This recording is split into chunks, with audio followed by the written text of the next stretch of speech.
I read in the news yesterday that mesh victims are still waiting to be compensated. If you don't know what the mesh scandal is, you'll be horrified. So in the late 90s, mesh implants were introduced as this revolutionary treatment for women suffering with pelvic organ prolapse or post-childbirth conditions. These implants are made with polypropylene, which is a type of plastic, and as you can see, it looks pretty horrifying. Shortly after the implantation, many women described the feeling of razor blades cutting them from the inside, or shooting pains down their legs, their pelvis, these horrific symptoms that they were experiencing. But surprise, surprise, when they went to the doctor, they were told that it was fine, it was normal, and they were shrugged off. It wasn't until a decade later that they started to do studies about it, a decade after releasing this treatment. Research that came from the University of Sheffield in 2024, last year, showed that the mesh degrades within 60 days of implantation. And what happens when it degrades? It becomes incredibly stiff. This mesh here, becoming stiff, becoming brittle, becoming hard, it's going to start cutting into the organs and the tissue surrounding it. If I'm imagining this pain, excruciating. But also the study found that the mesh can shrink by up to 50%, so actually pulling the tissue surrounding it.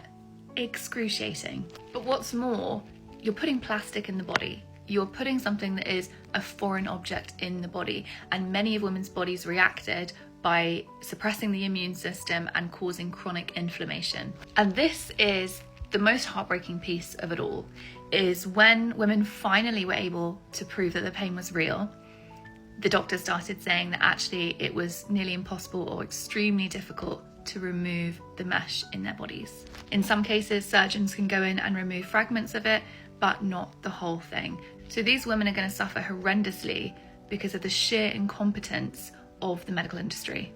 Now, as of August 2024, 140 women in England have won settlements from Johnson & Johnson. We've seen you in the courtroom before, Bard and Boston Scientific. But thousands of women are still waiting. I want us to remember here, this was an NHS recommended, verified, approved, licensed treatment for people. It's shocking to me that a study at the University of Sheffield revealed that the mesh degrades in 60 days. Were the tests done not surpassing 60 days? Was there no longevity in the data that they were actually collecting? And the fact that they're still, this happened in the late 90s, they are still fighting for compensation, for justice,